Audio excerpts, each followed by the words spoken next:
नमस्कार, जय गोर्खा। गोर्खाल्यान्ड क्षेत्रीय प्रशासन सूचना अनि संस्कृति विभागद्वारा आयोजित भारतीय नेपाली सङ्गीतलाई समेटेर गरिएको गायन प्रतियोगिता जिटिए आइडल 2025 को 45वटै समष्टिहरूमा अडिसन सम्पन्न भइसकेको छ, जुन अडिसन सफलतापूर्वक सम्पन्न गर्न सक्यौँ र हामीले हाम्रा गाउँ बस्तीमा छरेर बसेको कलाकारहरूको निम्ति आँगनै मञ्च दिलाउन सक्षम बन्यौँ र यो जिटिए आइडलको सेमी फाइनल राउन्ड आगामी 23 तारिकदेखि सम्पन्न हुनेछ र यसको दुई क्याटेगोरीमा हुनेछ। सेमी फाइनल एकजना प्रतियोगीले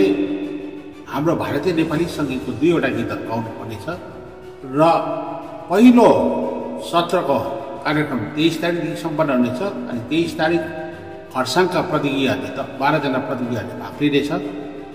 24 तारिक ग्याप रहनेछ र 25 तारिक कालिम्पोङका 10 जना प्रतियोगीहरूले भाग लिनेछ अनि 26 र 27 तारिक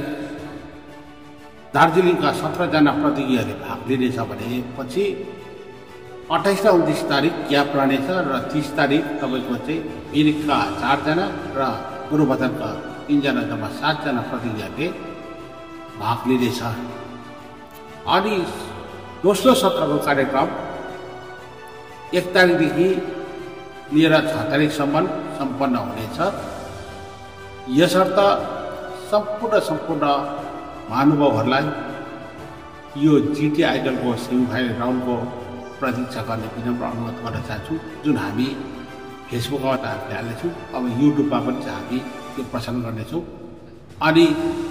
जिटिए आइडलको फाइनल आगामी 3 अगस्त 2025 को दिन भव्यताका रूपमा सम्पन्न हुनेछ। उक्त कार्यक्रमलाई पनि यहाँहरूले माया गरिदिनुहुन्छ, सपोर्ट गरिदिनुहुन्छ र हाम्रो भारतीय नेपाली सङ्गीतलाई सम्वर्धन गर्ने पाइलामा यहाँहरूले पनि चाहिँ सहयोग गरिदिनुहुन्छ भन्ने आशा साँच्दै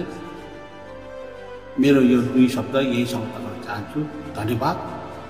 नमस्कार, जय।